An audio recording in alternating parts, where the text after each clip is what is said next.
Welcome back and good afternoon.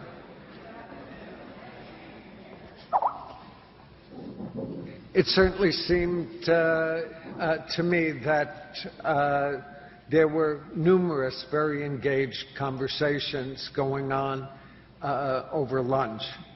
We look forward to seeing what evolves from that. Again, I want to draw your attention to a couple of things.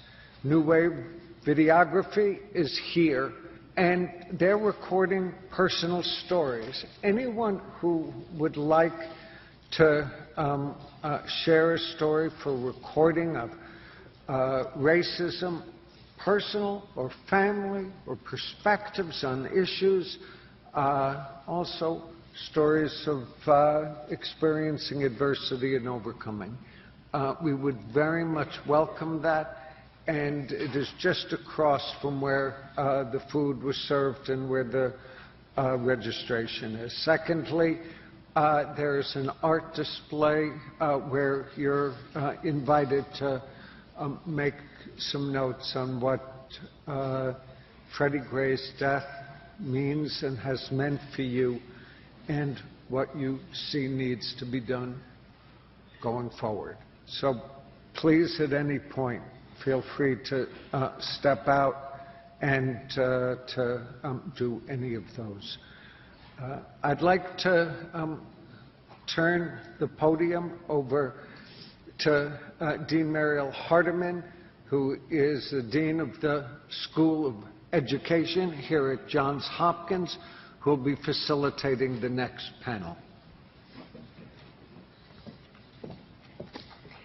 Thank you, Bob. Good afternoon, and it is my pleasure to moderate this wonderful panel here on racism, racial segregation, and education. So first, I'm going to introduce our keynote. Richard Rothstein is a research associate of the Economic Policy Institute, and his recent work has documented the history of state-sponsored residential segregation, as in his report, The Making of Ferguson. He's the author of books, including Grading Education, Getting Accountability Right, and Class in Schools, Using Social, Emotional, and Educational Reform to Close the Black-White Achievement Gap. In your book, he has a website listed, and there you'll find many articles and publications about his work in education policy and racial segregation. And you can see him here on the screen. And now, without further ado, Richard Rothstein.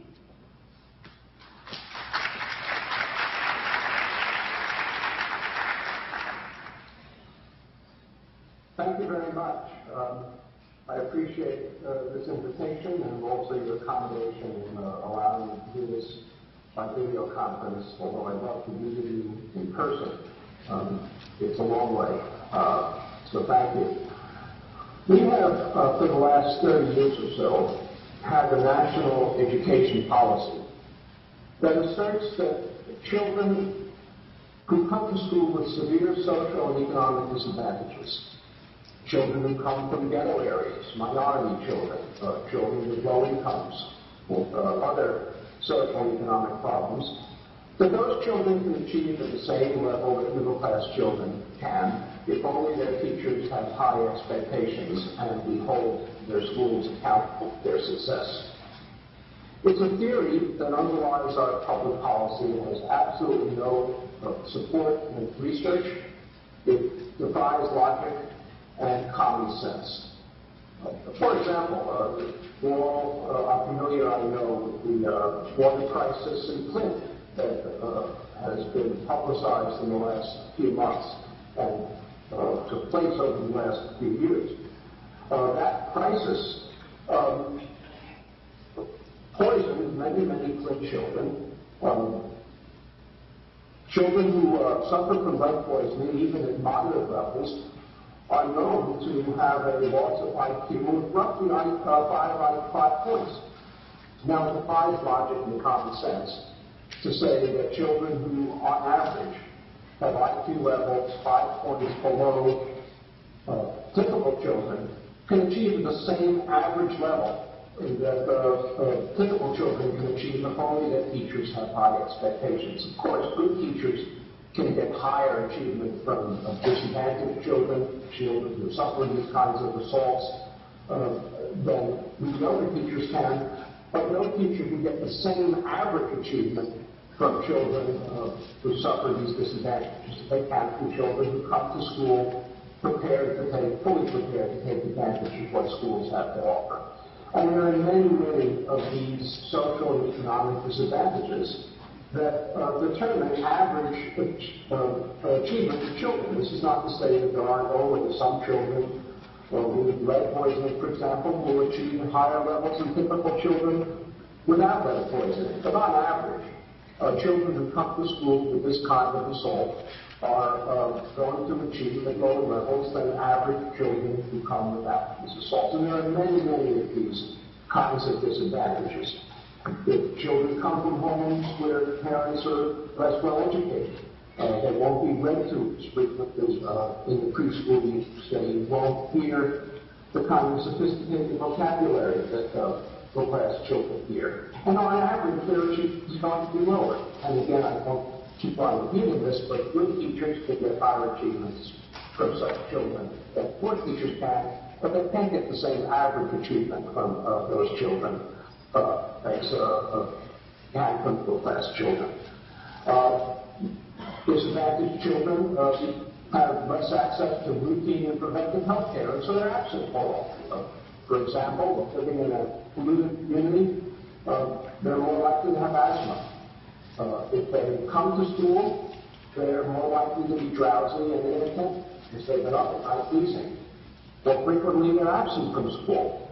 It defies logic to say that children who are absent from school at a higher rate are going to achieve the same average level as children who are present to take advantage to what schools have to offer. Children with fewer enriching after-school and summer activities are going to lose a great deal during the summer. They're going to lose a great deal in the afternoons and evenings. Middle-class children are benefiting from through their activities that their parents sign them up for or pay for. Good teachers can get higher achievement from children who don't have those kinds of opportunities, but they can't get the same achievement. Now, if you take an individual child who, for example, may have lead poisoning or may have asthma or may have parents poorly educated, and that child is in a middle-class school, the teacher can devote special attention to that child, and that child can achieve at higher levels than he would or she otherwise would in a school that wasn't predominantly middle class. But if you have schools where all the children, or most of the children, are suffering from these and similar disadvantages, it's inconceivable that even the best teachers can raise the achievement of those children to anything close to the middle-class children. In schools where all of the children or most of the children are suffering from these disadvantages, the curriculum has to be more remedial than on grade level. More time if large numbers of children are coming to school under great stress because of family economic problems or because of violence in their community, more time is going to have to be spent on discipline because poor children will be acting out and less time on instruction. But if you put these children, as I say, individually, small numbers of these children are in predominantly class environments, teachers can devote special attention to these children and get much higher achievement from them than they otherwise would. So for this simple, logical reason, I've long ago come to the conclusion, and it's an obvious one, not original, that we can substantially increase the achievement of minority disadvantaged children in segregated schools, in schools where they're concentrated and where disadvantages are concentrated. And then it's not a farther great leap to realize that we can't desegregate schools unless we desegregate neighborhoods. Because most children who are attending segregated schools are attending segregated schools because they are living in segregated neighborhoods. And while we can attempt some, fiddling around the edges to integrate children in disadvantaged communities by changing attendance zones on the borders, or setting up magnet schools, or allowing parent choice, most children living in the most disadvantaged ghetto neighborhoods of our nation are too far distant from truly middle-class neighborhoods to enable that kind of ratio to take place. So unless we desegregate our metropolitan areas, we have little chance of desegregating the educational experiences that these children have. Well, what's the greatest barrier to desegregating neighborhoods? The greatest barrier to desegregating neighborhoods, I think, in the contemporary American environment is a myth that is widely shared across the political spectrum, shared by liberals, conservatives alike. And that is that the reason that we have segregated neighborhoods is sort of an accident. We call it de facto segregation. It's because minority children and their families have incomes that are too low to afford to move to middle-class neighborhoods. They're too poor. Or it's because of a history of private prejudice and interstate agents that steer children to steer their parents to racially homogeneous neighborhoods. Or it's because of bank discrimination or private prejudice of various kinds. This is widely shared. In 2007, for example, the last time the Supreme Court addressed school segregation, a case came to the Supreme Court from Seattle and Louisville, in which both districts had attempted to integrate their high schools with a choice program. They enabled children to choose which high school they would go to, but if agreed to their choice with imbalance in further the racial composition of the school, and if there was a surplus of applicants, preference would be given to children who would redress the imbalance, the racial imbalance. So if you had a school that was predominantly white and there was one place left, and both a black and a white child applied, the black child would be given preference. The Supreme Court said that that was impermissible under our Constitution. It was a form of racial preference, and you can't have racial preference when you have de facto segregation. The majority opinion, or the plurality opinion by Chief Justice Roberts, said that the schools in Louisville and Seattle are segregated because the neighborhoods in which they're located are segregated, and that segregation is a de facto circumstance, the accident of private choices, income differences, demographic trends, and so forth. That was not a terribly surprising decision by Justice Roberts, consistent with the view that he and his colleagues have taken. What was surprising was that the dissent by Justice Stephen Breyer accepted the notion that the schools in Louisville and Seattle were de facto segregated neighborhoods. The basis of his dissent was that the schools are located, if you have de facto segregation, schools should be permitted to integrate even though they can't be compelled to. That's a very disturbing conclusion because it accepts this myth of de facto segregation, and in fact, the reality is that we have a state-sponsored system of racial segregation. It is not in any way de facto, and that calls for a constitutional remedy, not as an option, this requirement. So let me spend a few minutes that I have here describing the myth of de facto segregation and why it does not correspond to reality. The federal government has, over the 20th century, operated two programs that have been primarily responsible for creating segregation in our metropolitan areas of Baltimore as well as every metropolitan area in the country. The first is the public housing program. Now, I know you think of public housing as someplace that poor people live, predominantly minority families, and they're located areas that are facto segregated. In fact, the public housing program in this country began its New Deal as a program for white middle and lower middle class families, for working families. It began during the Depression as a way to stimulate housing construction, as well as to provide homes for the millions of people who are homeless. Depression because they couldn't afford to pay their rents or lost their homes in foreclosures.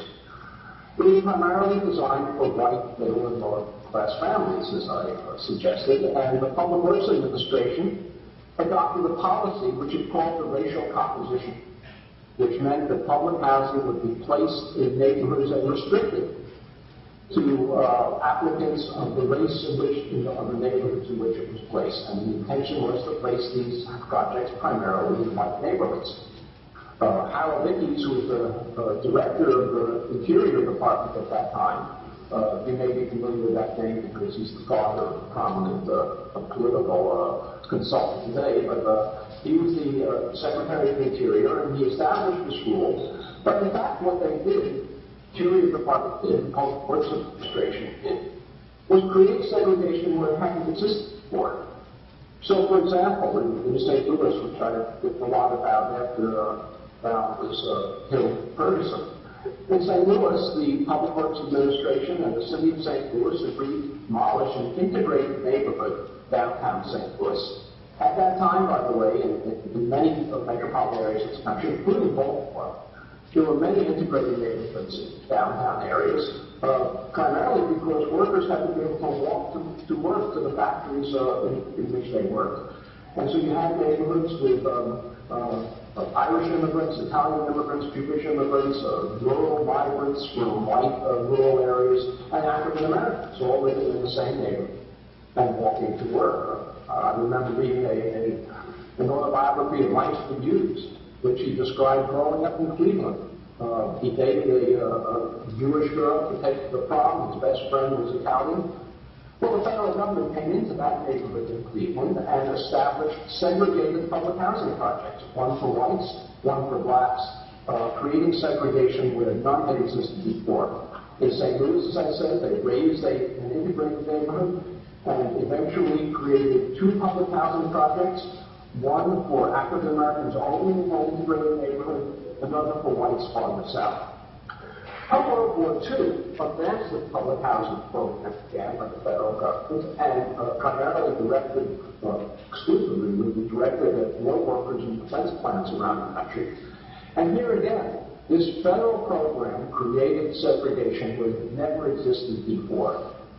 In many cases, there were no African Americans living in these cities before World War II. I'm speaking to you now from the West Coast. The large African American migration to the West Coast took place during World War II to work in shipbuilding industries and other plants in the San Francisco Bay Area. The federal government created segregated public housing for these workers, even though there had been no segregated neighborhoods in the city beforehand. For example, the Hunters Point Dry Dock, which was a major facility in San Francisco, for refurbishing ships for the war. Thousands of workers flooded San Francisco to take new jobs at the dry dock. The city of San Francisco proposed to build public housing for those workers without regard to race. The Navy intervened and required the city to segregate the public housing on the grounds that integrated housing would cause problems in the productivity of the ship repair operations. In Oakland and Richmond, two other areas that later had large African American populations, had virtually none, none prior to World War II. But the federal government created segregation by creating segregated public housing for rural workers where none had existed before. In 1949, President Truman, still facing a national housing shortage, proposed a national Housing Act, and conservatives in Congress wanted to defeat this National Housing Act, not for racial reasons, but because they were opposed to any public intervention in the private market, put forward a poison pill amendment to try to defeat the Housing Act, National Housing Act.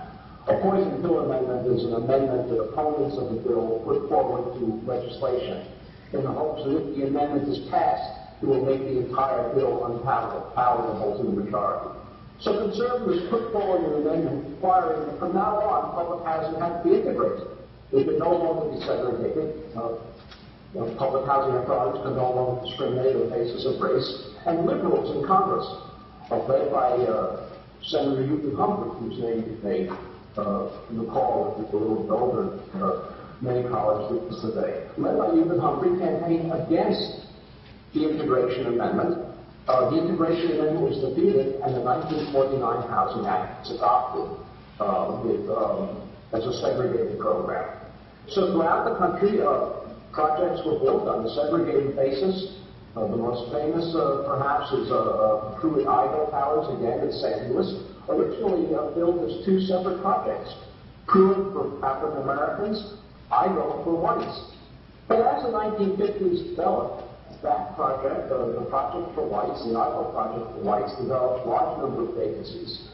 And the project for African Americans, the Pruitt project, had long waiting lists, and this was characteristic of public housing in every city in the country. Large vacancies in the white projects, large waiting lists in the African American projects. And the reason for that is another federal program which dates back to the 1920s. And that's a program that was explicitly designed, as racially explicit as the public housing program, explicitly designed to relocate the white population of urban areas into all-white suburbs. The agency that was responsible for this, beginning again with deal, was the Federal Housing Administration. The Federal Housing Administration issued guarantees for production loans for mass production builders who built suburbs around the country for only white residents. They were inexpensive homes that were designed for returning war veterans as well as for other working class families. But the condition of the federal guarantees was that only whites be permitted to purchase them. Again, the best known of these is one that probably familiar with, Levittown in New York. Levittown, 17,000 homes built in 1947. There is no way that William Levitt could finance the construction of 17,000 unsold homes without bank guarantees, bank loans to finance the construction. And banks were able to take the risk of financing such enormous expenditures only because the Federal Housing Administration insured their loans to these mass production builders.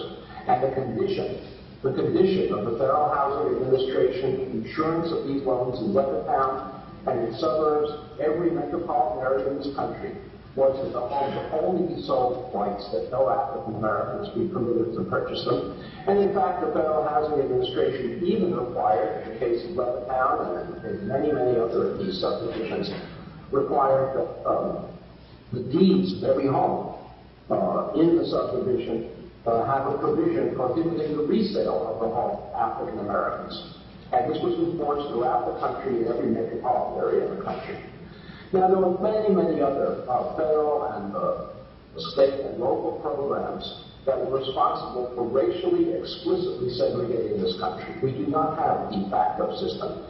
And let me just take a minute to describe to you what the consequence of this kind of policy was. The homes in Levittown I just described, and there are many of them, as I say, suburbs, every metropolitan area of the country, including Baltimore. In 1947, Levittown homes sold to returning war veterans, to working class families of various backgrounds, for about $7,000 to $8,000 a piece. Don't get excited. In today's dollars, it's about $100,000. So let's forget about those dollars. We'll talk about current dollars only. They sold homes in Levittown for $100,000 a piece. That was about twice national median income at the time. Any working class family, not necessarily those with well-paying jobs, but virtually any working class family can afford to buy a home for only twice national median income, especially if they have an FHA or VA mortgage which requires no down payment.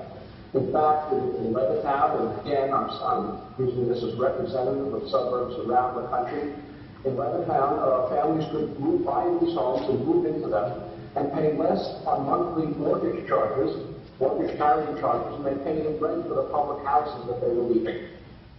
So they bought these homes for about $100,000. African Americans were prohibited from living in these homes, from buying into these suburban developments, wound up remaining in urban ghettos, renting apartments. The families in Levittown, white families in Levittown, who bought those homes, own homes and their children and grandchildren own homes that now sell for $500,000 apiece. Over the next two generations, those families gain $300,000, $400,000 in equity appreciation.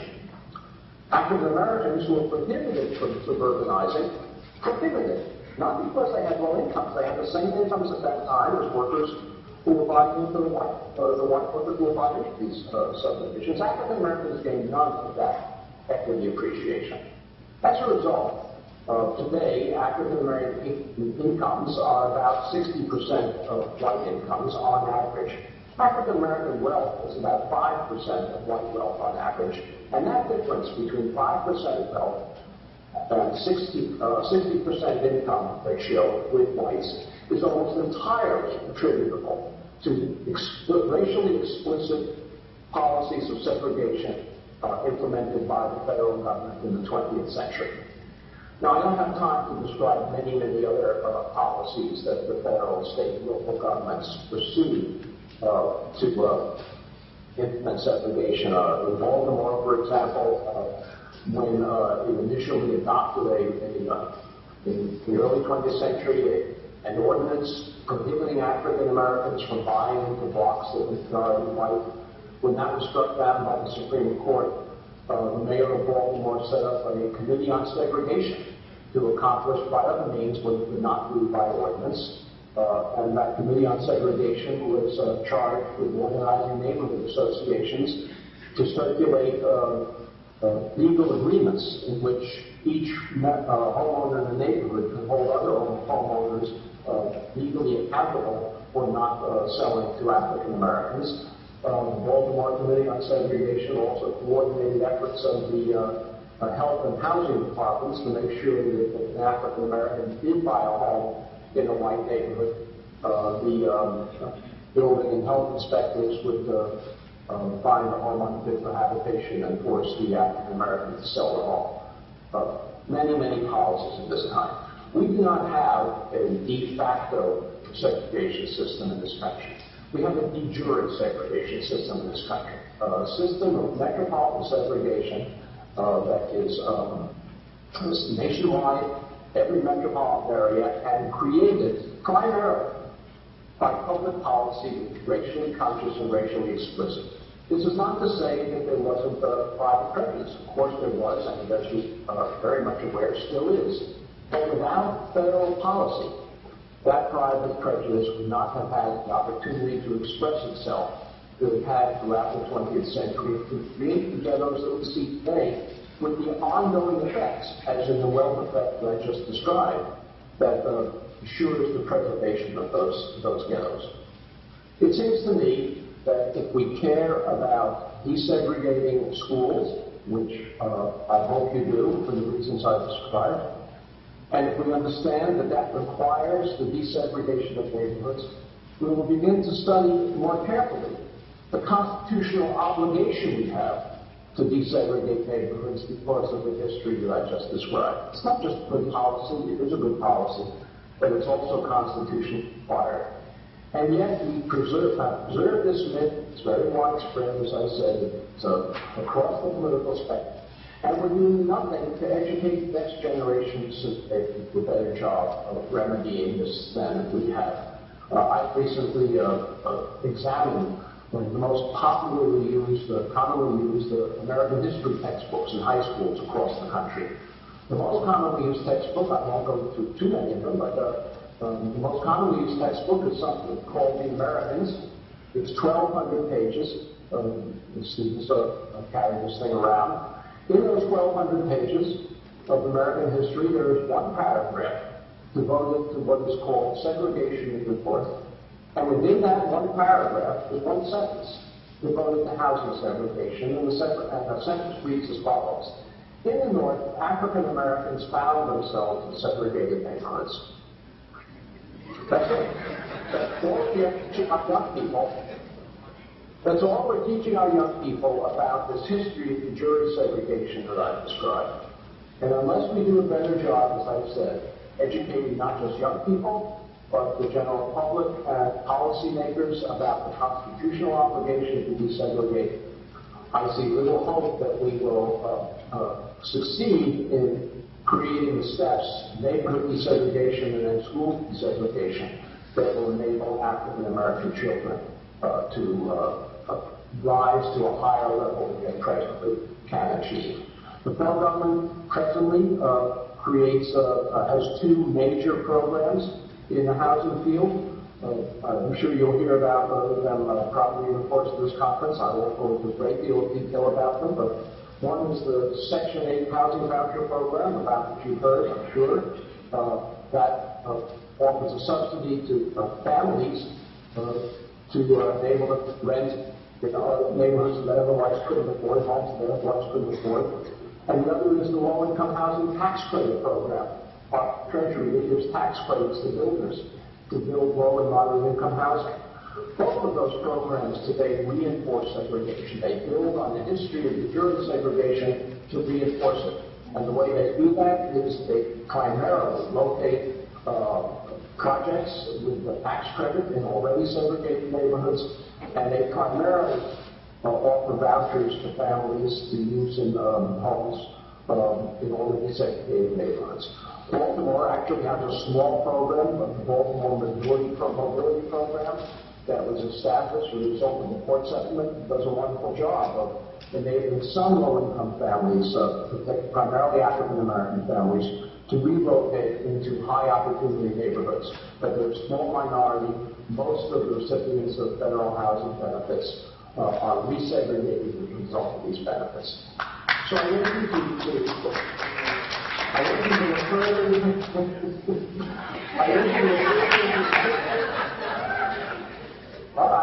I guess I'm supposed to, on final sentence, I urge you to look closely at this history and to help to establish the national consensus that's needed to remedy the jury segregation.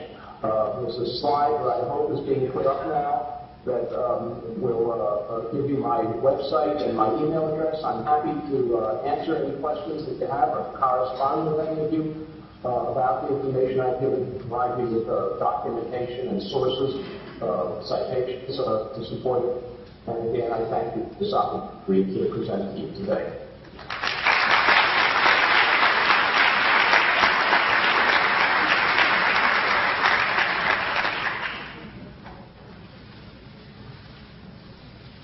So to further discuss that wonderful talk, I would like to invite David Andrews, Lisa Williams, and Orlando Brown now to the podium.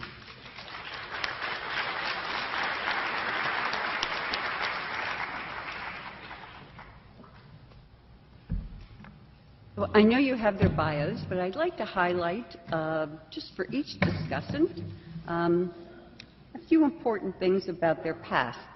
So David Andrews is someone who we sorely miss in the School of Education. Until just a few weeks ago, David was our dean, brought the School of Education at Johns Hopkins to the #1 ranking with U.S. News & World Report for 2 years. Visionary leader, and you can see the evidence of that in the Henderson Hopkins School, which is the first school built in East Baltimore in 25 years. David is now the president of National University in La Jolla, California. It is the second largest nonprofit institution, 27,000 students, half of which are underrepresented minorities. He is sorely missed, as you know. Next is Lisa Williams. She's the Director of Equity and Cultural Proficiency for the Baltimore County Public School System. She has deep knowledge of education. She's held many positions within Baltimore County. She also presents on topics related to improving outcomes for marginalized students. And her book is When Treating All the Kids the Same is the Real Problem: Educational Leadership and the 21st Century Dilemma of Difference. And then Orlando Brown will speak. He grew up in West Baltimore, was the first in his family to get a college education. He has a bachelor's and master's degree, and he's been recognized by NBC News, Education Nation, Baltimore Times, and invited to the White House to meet with Michelle Obama's Reach Higher initiative to share his history and to be a thought partner to the team of how they can scale initiatives to the next level. So we will begin to hear from our panelists, starting with David Andrews.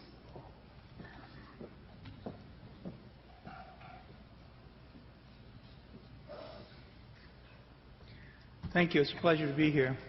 Things haven't changed very much in a month. So the neighborhood looks the same. The university looks the same. It is a pleasure for me to be here and spend a few moments talking about this issue of schools and desegregation of our schools, integration, and how students thrive in both mixed income and mixed race environments. It's very personal for me at three levels. First, in the 1960s, just after many of the events that were just described had led to a very segregated nation, I went in high school, started high school, the first year of forced busing in the South, in Pensacola, Florida, was bused to a previously all-black high school. About 40% of the white kids were supposed to go to the black school, and about 40% of the black kids were supposed to go to the white school. All the black kids went to the white school. About 8% of the white kids went to the black school. The rest went to private school. I was one of those who went to the previously all African-American high school and began a journey of learning about the problems associated with segregation combined with poverty, and the issues need to be addressed together. I think this morning Diane made a good case for making the distinction between racism and poverty, but in reality, to address these issues, especially as things have unfolded over the last 50 years, we can't separate the issues of race and poverty when we think about education, because of the disproportionate representation of minorities in high poverty areas. Second reason that I'm very interested in this topic is, many of you know, about 5 years ago, my wife Marty and I moved into the neighborhood just about 3 blocks north of here on the corner of Chase and Rutland. 2-row homes, used to be Mr. Tom's store, if any of you are old enough to remember Mr. Tom's store on the corner of Chase and Rutland. And we moved into that neighborhood, which was largely abandoned at that time and remains partially abandoned, so that we could participate in the community while we built Henderson Hopkins School. And it was another learning experience that shapes the way I think about the need to desegregate our schools and our communities in a way that breaks up the density of poverty and the generational effects of high density of poverty on the young children that are going to those schools. And finally, a month ago, I left Hopkins to go to National University in California. A large part of that decision was because National has about 55% of its students are underrepresented minorities, many older returning adults who had what I say a late start, no start, or a bad start in education. And we have programs across the West that are actually trying to give them back the educational opportunities that they lost or in some way were not able to take advantage of. So I've thought about this issue quite a bit. We've lived it over the last several decades, and just a few thoughts on this. Regardless of the origins of segregation in this country, and I do think that history is very important, and I think it shapes the decisions that we make moving forward. We have to understand that this is a very holistic issue that we're trying to address. You can't partition out education and get greater schools, as we've heard, alone. It takes great schools and access to great schools, but in order to provide access to those schools, we have to think about how our neighborhoods are developing, and we have to think about housing, we have to think about unemployment and employment opportunities, we have to think about the impact of drug use and felonies as it relates to providing for your family and having access to these schools. So there's a very holistic approach that's necessary in moving forward. And if I've learned anything over the last 5 years, it's the complexity of this issue in neighborhoods that have been so disadvantaged for so long. Some days I'm very optimistic that we're starting to turn a corner. Other days I'm very, very discouraged at the pace of the progress. For those of you that have been watching East Baltimore, we've made enormous investments in East Baltimore, made choices, some good, some very bad, but the complexity of both the choices and the pace of change is sometimes maddening. We have to think much more strategically about the consequences of the decisions that we're making and how they are either supporting integrated neighborhoods or becoming continued distractors to integrated neighborhoods. And let me just give you a couple of quick examples. We built an early childhood center at Henderson Hopkins with the express desire to create a mixed income, mixed race community within that early childhood center. And the plan was to have half of the children early Head Start and Head Start, and the other half of the children tuition-paying families from the neighborhood, including those who worked in the neighborhood, so that we could create a truly integrated mixed income experience and create the most advanced educational experience in early childhood that these children could possibly get. Well, immediately with early Head Start and Head Start, you run into challenges. You know, we know that to stay in the neighborhood, which is changing, and as housing becomes available, that those in those programs need to have employment.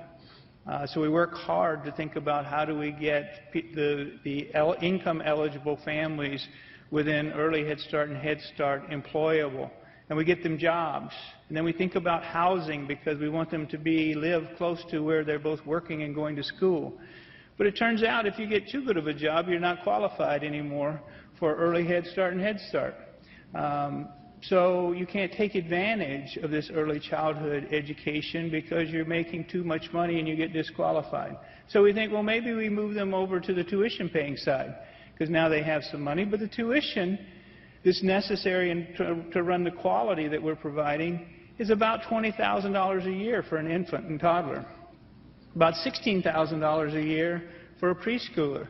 So there's a gap between being employed and ineligible for early Head Start and Head Start and actually being able to pay a tuition that's out of reach. So we're trying to figure out how do you close those gaps. It's just an example of the complexity.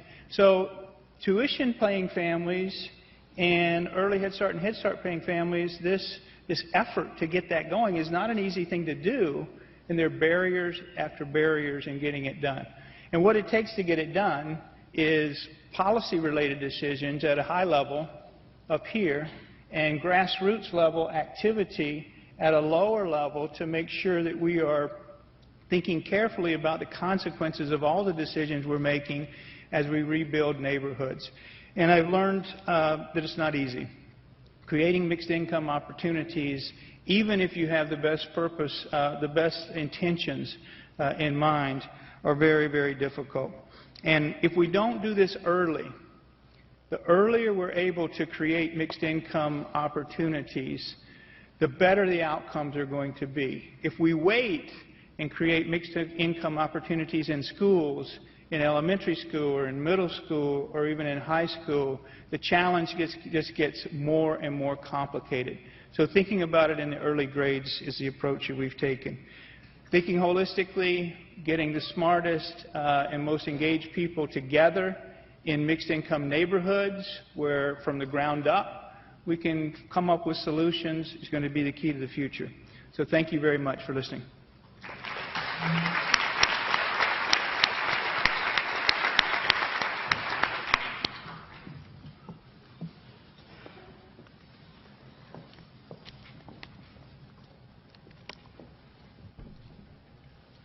Good afternoon.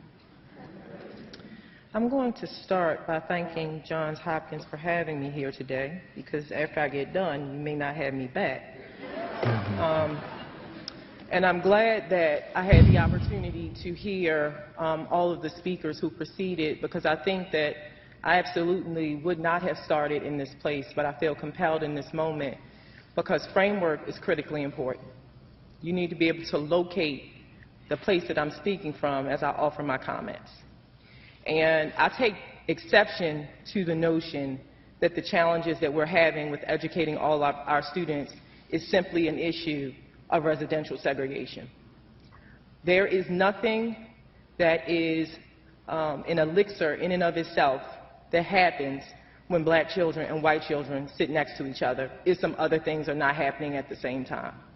Secondly, it is highly troubling for me to be at a conference where we're talking about racism, race, and we're using words like ghetto and calling kids minority. If we're going to talk about race, let's talk about race. Thirdly, we talk about kids being disadvantaged, and we never critique all of the other things that put kids at an advantage. So why is it that being middle class would be advantageous? What about the system and the way that we operate in public schooling places those kids at an advantage? We talk about poverty as though it's a disease that impacts learning. And what I challenge us to do is to actually step back and consider the actual process of schooling. I'm a practitioner, so I spend my days with teachers, with principals, with parents, with young people. I worked in Baltimore City and I worked in Baltimore County, and I can tell you that there are so many factors that impact what happens with young people that has everything to do with what goes on in schools, decisions that folks make. And Baltimore County is a racially mixed school system. It is a socioeconomically mixed school system. But let me ask this question, a little bit of audience participation. What are the ways that we can segregate students who attend an integrated school, or racially integrated schools? What are some of the ways? Special education, GT, AP, on and on and on and on. So we can racially integrate our schools. And I'm not arguing suspensions, BLS programs, emotionally disturbed programs, right? So I'm not arguing that there isn't a conversation about residential segregation that ought to be had, and the way it impacts schools because it's going to impact funding, et cetera, et cetera, et cetera. But if we don't deal with racism and systemic white supremacy that is a part of our modus operandi day in, day out, it won't matter that we integrate our schools. Frances Cress Welsing used to say before she passed, if you don't understand racism and the system of white supremacy, everything else you think you know will only confuse you.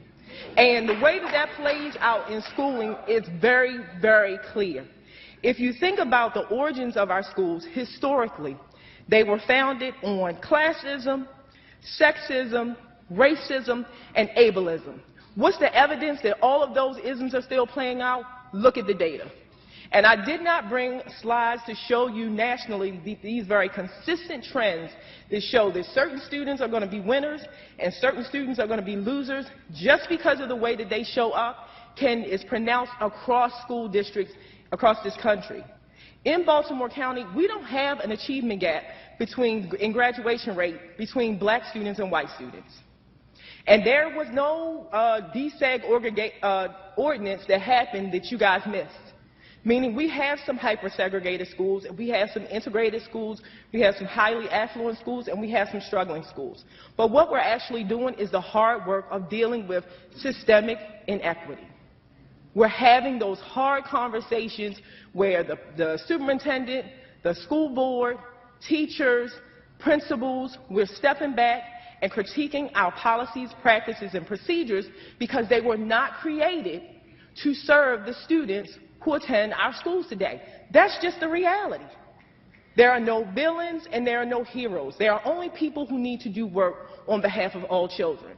And so while certainly there are some technical things that we absolutely should be thinking about, there is some rumbling that needs to happen within school systems today. Rumbling and reckoning. The rumbling starts with an admission that schools were literally not created to serve all students. That's where the book, When Treating All Kids the Same is the Real Problem, came from. That's where it came from. My frustration out of going into schools that were being challenged with a myriad of factors, but they still wanted to operate in a way that they could when Baltimore County was racially homogeneous, socioeconomically homogeneous, same policies, practices, and procedures. Those things happen because they're comfortable for adults. And then because children are voiceless, it's real easy to talk about the problems with kids. It's real easy to talk about the problems with families, communities, et cetera, et cetera. They're never the ones that are at the podium explaining the ways in which they are underserved. And so it becomes, again, incumbent upon us to sort of step back and do the soul-searching, heart-wrenching part of this work that can complement all of our intellectual understanding of the problem. But the real question is if we'll have the courage to do it. I mean, it is critically important that there's a policy environment to deal with issues of school inequity, right? We could not do the work that we do in Baltimore County if we did not have a policy environment that suggested that meeting the needs of all students is important, and so we have to have a systemic focus in that way. But that's actually not the end of the work. That's actually only the beginning. And the reality is you can only really fully actualize those policies when people have some capacity to see the way the system is functioning unequally for all students. And so I will close, because I'm not exactly sure where I am on time, okay, by saying this, that there is a rumbling, to use a Brené Brown term, who I'm absolutely in love with right now. She talks about rumbling and reckoning. There's a rumbling that needs to happen within public education that has everything to do with reconciling the fact that we need to make substantive transformation that is not rooted in looking at children and communities as deficits. Black, brown, and Native kids are not broken. Hello? This is a conversation about, like, they're not broken. We need to transform our policies and ultimately see the value and the worth of all young people. And when we do those things, line our actions up accordingly. Thank you.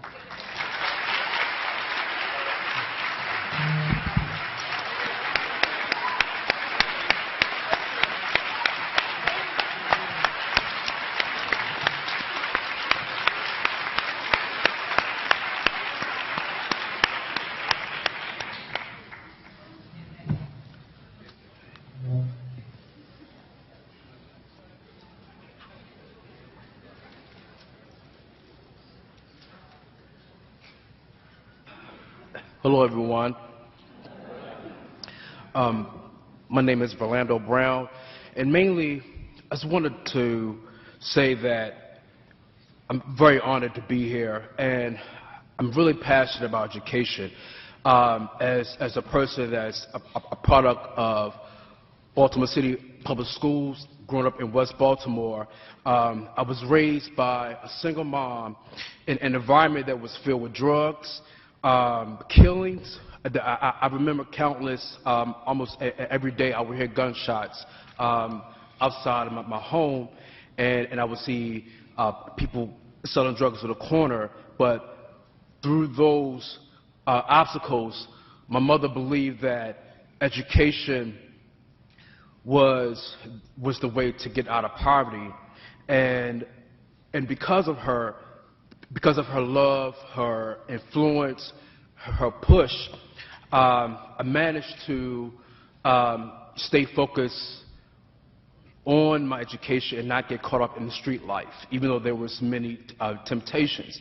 But going through Baltimore City Public Schools, I went to some of the toughest public schools in the city, and I would speak on my middle and high school, which was Booker T. Washington and Frederick Douglass High School.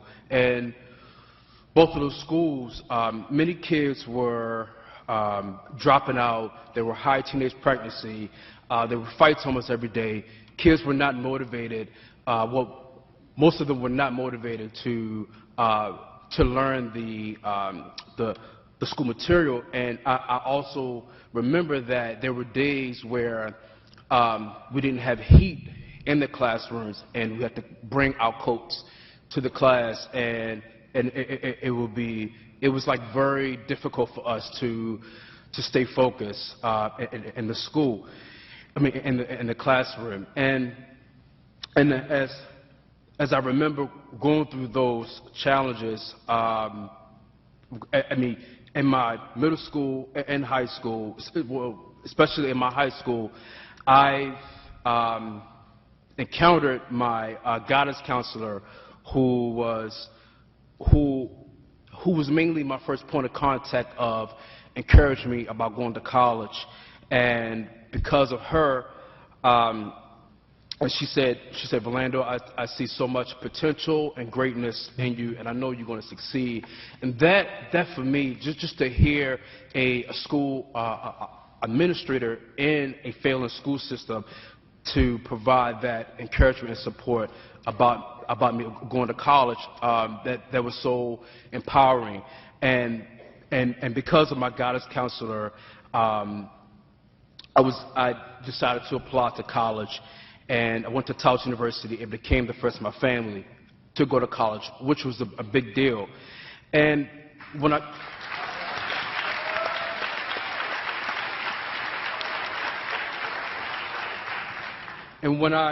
got to Towson, it was a big culture shock because, matter of fact, coming from where I come from, there were not many black men who went to college. And so this was a big deal, not only for me, but for my mother and my immediate family. And I remember going through my first semester at Towson, not only was it a big culture shock, but it was a huge adjustment because, unfortunately, the school system that I came from, and I'm not putting down my high school, nothing like that, but they did not prepare me academically, mentally, and socially for college. And I realized that my peers at Towson who went through, really top-notch high schools were best prepared for college. And of course, I didn't have that. And I just felt frustrated because I didn't know how to time manage, because I remember getting bad remarks on my papers, not meeting the professor's expectations, and it was just frustrating to the point that I almost dropped out. I came very close to dropping out from college in my first semester. But what got me through was that, and it saved me, was that I was able to develop a network of support. And they became my lifelong mentors, and they were able to help me to get through college and graduate. And so I started to think to myself, what is my purpose and my calling? And I realized that I want to help other youth in the inner city who come from where I came from, to help meet their educational needs, to help give them that support they so rightfully deserve, like it was given to me. And so I'm standing here in front of you all just say that education is so dear and near, it's so dear to my heart, and I want to combat the inequalities of education, so our young people can get the resources and the support they so deserve. Thank you, and again, this is an honor to be here. Thank you.